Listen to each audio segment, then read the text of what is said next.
Aujourd'hui, nous pensons que notre époque est le summum du progrès, que jamais l'humanité n'a vécu entourée d'autant de technologies. Pourtant, si nous regardons attentivement en arrière, nous découvrons que de nombreuses inventions anciennes, non seulement égales, mais dans certains aspects, surpassent ce que nous utilisons aujourd'hui. Et le plus surprenant est que certaines de ces technologies ont survécu des milliers d'années, tandis que ce que nous construisons maintenant dure à peine quelques décennies. Un exemple clair se trouve dans l'architecture. Regardez, les aqueducs romains construits il y a près de 2 millénaires sont toujours debout, certains transportant même de l'eau. Ils ont été construits avec de la pierre taillée et du mortier de chaux, des matériaux qui, loin de s'affaiblir avec le temps, se sont renforcés grâce à des réactions chimiques naturelles. Aujourd'hui, en revanche, le béton moderne commence à se fissurer et à s'effriter en moins d'un siècle. Le paradoxe est évident. Avec toute notre ingénierie, nous n'atteignons pas toujours la durabilité que les Romains ont atteinte avec leurs méthodes apparemment simples. Quelque chose de similaire se produit avec le béton romain. Des recherches récentes ont révélé que son secret résidait dans l'inclusion de cendres volcaniques qui permettaient aux structures de s'auto-réparer au contact de l'eau. Ainsi, les quais et les ports construits il y a des milliers d'années restent stables malgré des siècles de vagues et de tempêtes. Pendant ce temps, nos infrastructures modernes nécessitent des réparations constantes. Comment se fait-il qu'avec plus de connaissances scientifiques, nous produisions des matériaux moins résistants? Les systèmes de climatisation anciens donnent également des leçons. Au Moyen-Orient, il y a des siècles, on utilisait des tours à vent, des structures qui captaient les courants et les redirigeaient vers l'intérieur des bâtiments. Cela refroidissait les maisons naturellement, sans besoin d'électricité. Aujourd'hui, nous dépendons des climatiseurs qui consomment de l'énergie et génèrent de la chaleur résiduelle, tandis que ces tours, encore utilisées dans certains endroits, restent un brillant exemple de durabilité. En Inde, une autre invention étonnante était la réfrigération naturelle grâce à des récipients en argile poreuse. L'eau s'y infiltrait lentement et en s'évaporant, elle refroidissait le contenu. De cette façon, ils pouvaient conserver les aliments sans électricité, ce qui fonctionne encore aujourd'hui dans les communautés rurales. C'est une technologie aussi simple qu'efficace, et elle prouve que ce qui est complexe n'est pas toujours meilleur. Le transport a aussi ses surprises. Les routes romaines, faites de couches de pierre et de gravier compactés, étaient conçues pour durer des siècles. En fait, certaines sont encore utilisées. En revanche, nos routes modernes, avec de l'asphalte bon marché, ont souvent besoin de réparations tous les quelques années. La différence n'est pas dans la connaissance, mais dans la mentalité. Avant, on construisait en pensant à la permanence, aujourd'hui, au profit immédiat. La médecine n'est pas en reste.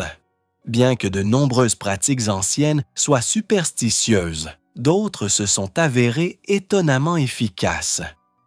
En Égypte, on utilisait des mélanges de miel pour désinfecter les blessures et nous savons que le miel a des propriétés antibactériennes que la science a confirmées. Dans la Chine ancienne, les aiguilles d'acupuncture exploraient déjà des points de pression que nous reconnaissons aujourd'hui comme des voies nerveuses. Tout n'était pas magie ou mythe. De nombreuses techniques fonctionnaient et le faisaient sans avoir besoin de machines coûteuses. La conservation des aliments est un autre domaine où l'ancien l'emporte sur le moderne. Les paysans médiévaux et les civilisations anciennes ont développé des méthodes comme le séchage au soleil, le fumage ou la fermentation, qui pouvaient y conserver les aliments pendant des mois voire des années sans réfrigération.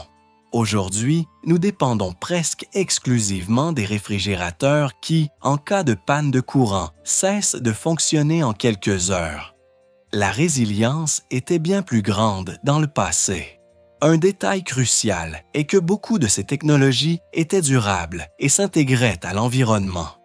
Les Mayas, par exemple, ont conçu des systèmes de collecte d'eau de pluie et des citernes souterraines qui approvisionnaient des villes entières sans endommager l'écosystème.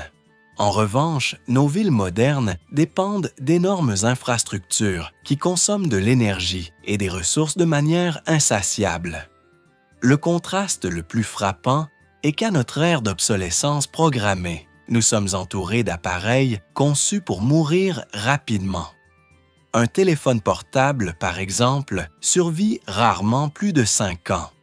Les appareils électroménagers modernes semblent condamnés à tomber en panne après quelques saisons d'utilisation.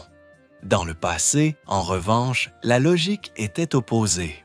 Construire pour durer. C'est pourquoi nous pouvons encore marcher sur des ponts romains ou contempler des temples grecs, alors qu'un immeuble de bureau des années 70 est déjà considéré comme obsolète. Cela ne signifie pas que tout ce qui est ancien était parfait, ni que nous devons renoncer aux avancées modernes, mais cela nous oblige à nous demander pourquoi. Avec plus de ressources et plus de connaissances, nous produisons parfois moins de qualité. Peut-être que la réponse réside dans la différence de mentalité. Les civilisations anciennes ne pouvaient pas se permettre le luxe de gaspiller. Elles devaient tirer le meilleur de chaque matériau et de chaque technique. Nous, en revanche, vivons dans une culture de l'immédiateté, où ce qui est remplaçable est la norme.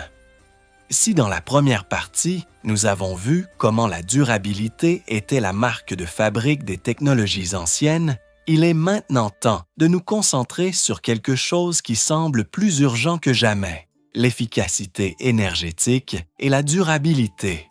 Parce que même si notre époque se vante d'avancer, de nombreuses solutions anciennes consommaient moins de ressources, s'adaptaient mieux à l'environnement et offraient un équilibre que nous avons encore du mal à atteindre aujourd'hui. Un exemple clair est celui des systèmes de réfrigération naturelle. Dans les régions désertiques du Moyen-Orient, les tours à vent, également appelées badjir, n'avaient pas besoin d'électricité ni de machines. Elles fonctionnaient grâce à des principes physiques de base. L'air chaud montait, l'air frais était canalisé vers le bas et circulait à l'intérieur des maisons. Le résultat était une baisse réelle de la température sans coût énergétique. Aujourd'hui, des millions de personnes dépendent de climatiseurs qui dépensent d'énormes quantités d'électricité et libèrent de la chaleur à l'extérieur, aggravant encore le problème du climat urbain. Dans l'Inde ancienne et dans certaines parties de l'Afrique, on utilisait des récipients en argile poreuse, connus sous le nom de matkas. Leur capacité à refroidir l'eau ou les aliments dépendait de l'évaporation naturelle, un processus aussi simple qu'ingénieux. C'est une technologie qui fonctionne toujours dans les communautés rurales et qui montre comment, sans dépenser d'énergie, on pouvait garder l'essentiel au frais. Face à cela, notre système de réfrigération moderne est fragile. Il suffit d'une panne de courant de quelques heures pour que des tonnes de nourriture se gâtent. Les systèmes de chauffage anciens étaient également surprenants. Les Romains utilisaient l'hypocauste, un système qui distribuait de l'air chaud sous les sols et derrière les murs. Il était efficace car il exploitait un seul foyer pour chauffer de grands espaces avec une distribution uniforme qui étonne encore les ingénieurs aujourd'hui. En revanche, nos chauffages modernes, basés sur des radiateurs ou des appareils électriques, nécessitent une consommation constante d'énergie et créent généralement des points froids et chauds dans les pièces. Si nous passons au domaine de la construction, nous trouvons un autre exemple brillant, l'orientation et la conception des habitations. Les maisons anciennes étaient construites en suivant la position du soleil, les vents dominants et la disponibilité d'ombre naturelle. En Grèce, par exemple, les maisons étaient conçues pour profiter de la chaleur du soleil en hiver et l'éviter en été. Au Japon, les maisons traditionnelles comprenaient de larges avant-toits qui bloquaient le soleil fort de l'été, mais laissaient entrer la lumière de l'hiver. Tout cela se faisait sans recourir à des systèmes artificiels, simplement en observant la nature et en s'y adaptant. Aujourd'hui, en revanche, nous voyons d'énormes gratte-ciels de verre qui ont besoin de climatisation toute l'année, car ils ignorent les conditions naturelles de l'environnement. La gestion de l'eau était un autre domaine où l'ancien excellait. Les civilisations mayas ont construit des systèmes de citernes et de réservoirs qui stockaient l'eau de pluie pendant des mois, permettant la survie de villes entières dans des régions sans rivières proches. En Perse, les khanats, des tunnels souterrains qui transportaient l'eau depuis des aquifères lointains, assuraient l'approvisionnement dans les climats arides sans besoin de pompes électriques. Ces systèmes ont fonctionné pendant des siècles avec un entretien minimal. Aujourd'hui, nos réseaux d'eau sont vulnérables, dépendent de stations de pompage électrique et de tuyaux qui nécessitent des réparations constantes. Même en agriculture, l'efficacité ancienne surpasse la nôtre à bien des égards. Les Romains utilisaient des terrasses et des systèmes d'irrigation qui réduisaient l'érosion et exploitaient au maximum chaque goutte d'eau. Les Chinois ont développé des méthodes de culture en terrasse sur les flancs des montagnes qui sont encore utilisées aujourd'hui, car elles sont incroyablement efficaces. Face à cela, notre agriculture industrielle dépend de systèmes mécanisés et d'une consommation massive d'eau qui, dans de nombreux endroits, épuisent déjà les aquifères. Il en va de même pour les matériaux de construction. Alors que nous utilisons des plastiques, des ciments et des composés chimiques qui se détériorent rapidement et polluent, les civilisations anciennes travaillaient avec de la pierre, de la boue, du bois et de la chaux. Des matériaux qui, bien traités, pouvaient durer des siècles sans perdre en qualité et qui, en fin de vie, se réintégraient dans la nature sans laisser de résidus toxiques. Un mur en pisé peut résister à des générations et s'il est abandonné, il retourne simplement à la terre. En revanche, le béton moderne se transforme en décombres difficiles à recycler. L'ironie est que bon nombre de ces solutions anciennes n'étaient pas seulement plus durables, mais aussi plus confortables pour ceux qui les utilisaient. Un exemple clair est celui des maisons en pisé dans les climats chauds, fraîches pendant la journée, chaudes pendant la nuit, sans électricité, sans frais supplémentaires, simplement avec une conception qui exploitait les propriétés naturelles du matériau. Aujourd'hui, nous dépensons des fortunes en climatisation pour obtenir des résultats qu'ils obtenaient avec des murs épais et des toits bien conçus. À ce stade, il est clair que l'ancien fonctionnait mieux parce qu'il partait d'une philosophie différente.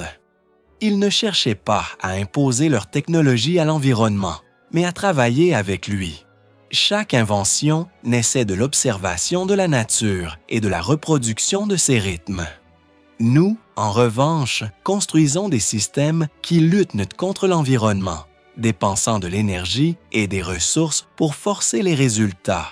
Cette mentalité explique pourquoi ils pouvaient durer des siècles, tandis que nos solutions modernes semblent toujours au bord de l'effondrement.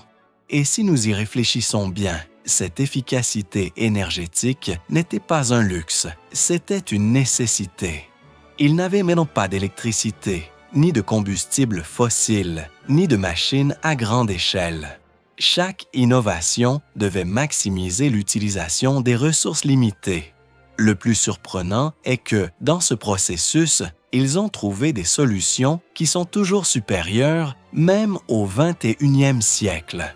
Jusqu'à présent, nous avons vu comment les civilisations anciennes parvenaient à construire de manière plus durable et plus efficace.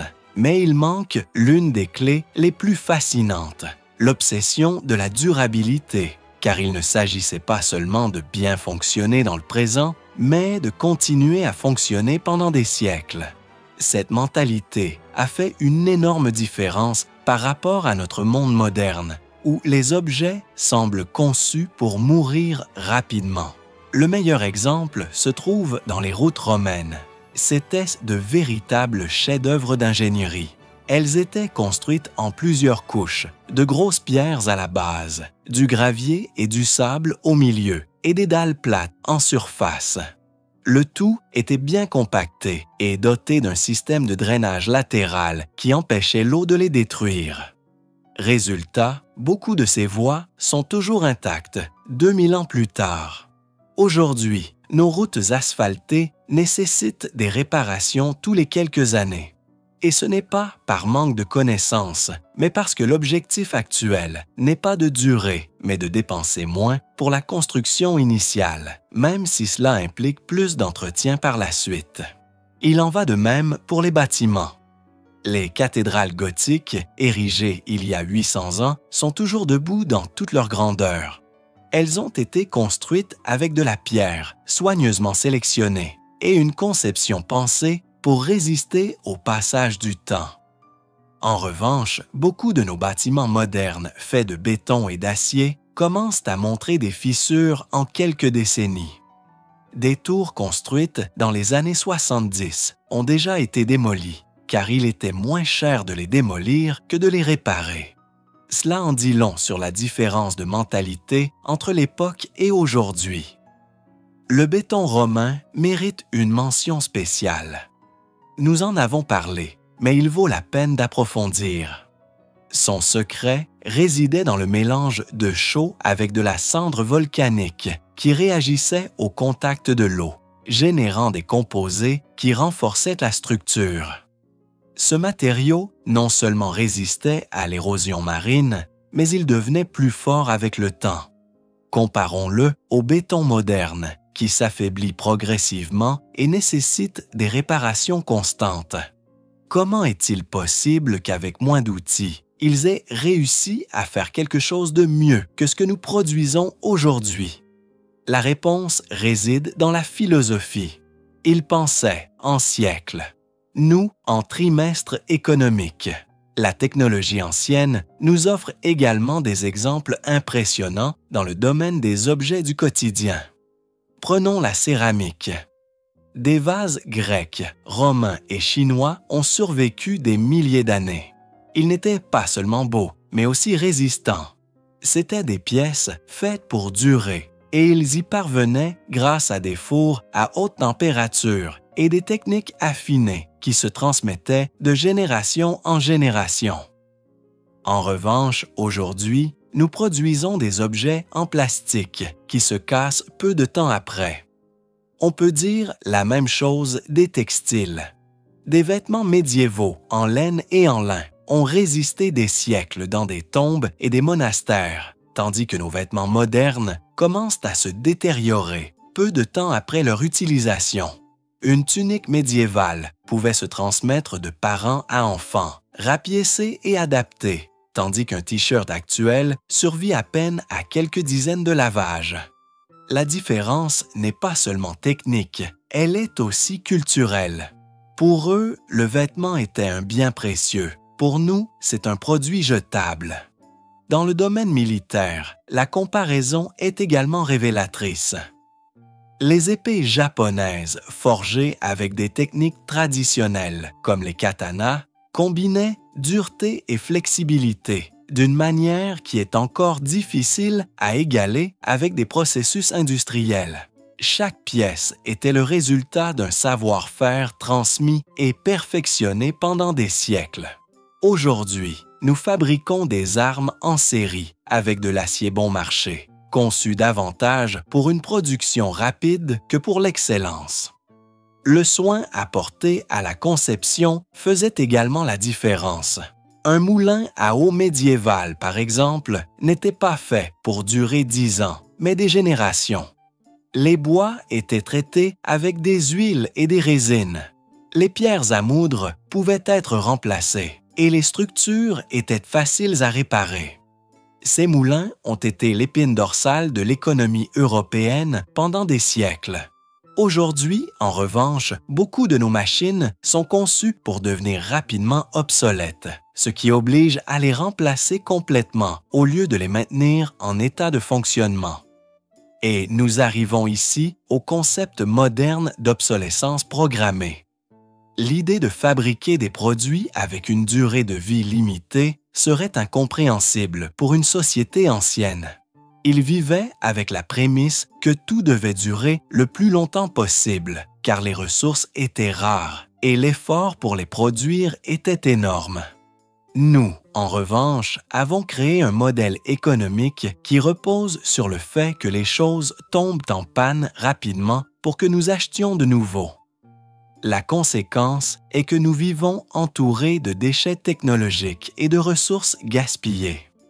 Le plus intéressant est que beaucoup de ces technologies anciennes, en plus de durer plus longtemps, étaient plus faciles à entretenir. Si une pièce se cassait, elle était réparée. Si un bâtiment subissait des dommages, il était restauré avec les mêmes matériaux d'origine. Tout était pensé pour être réparable. Aujourd'hui, nous fabriquons des appareils électroniques scellés, impossibles à réparer sans outils spécialisés. Nous avons remplacé la réparabilité par la substitution, et cela nous rend plus dépendants et moins durables. Ce qui ressort de tout cela, c'est une différence fondamentale de vision. Les anciens concevaient en pensant au temps. Ils construisaient pour laisser un héritage, pour résister pendant des siècles. Nous construisons pour satisfaire des besoins immédiats, pour générer des profits rapides, et cette différence se reflète dans la durabilité de ce qui nous entoure. Quand nous pensons à la comparaison entre la technologie ancienne et la moderne, la première réaction est de supposer que la nôtre est supérieure en tout.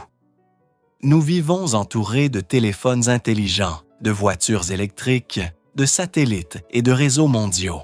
Mais en y regardant de plus près, nous découvrons que dans des aspects clés de la vie quotidienne, les solutions de nos ancêtres non seulement fonctionnaient, mais le faisaient mieux, avec plus d'efficacité et surtout avec plus de permanence. Et cela ouvre une réflexion inconfortable.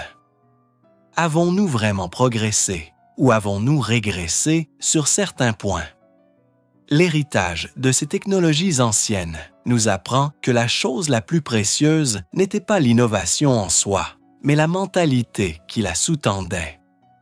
Le Romain qui construisait un aqueduc ne pensait pas à inaugurer un ouvrage qui durerait le reste de sa carrière politique, mais à laisser quelque chose qui continuerait de fonctionner pour ses petits-enfants et les petits-enfants de ses petits-enfants.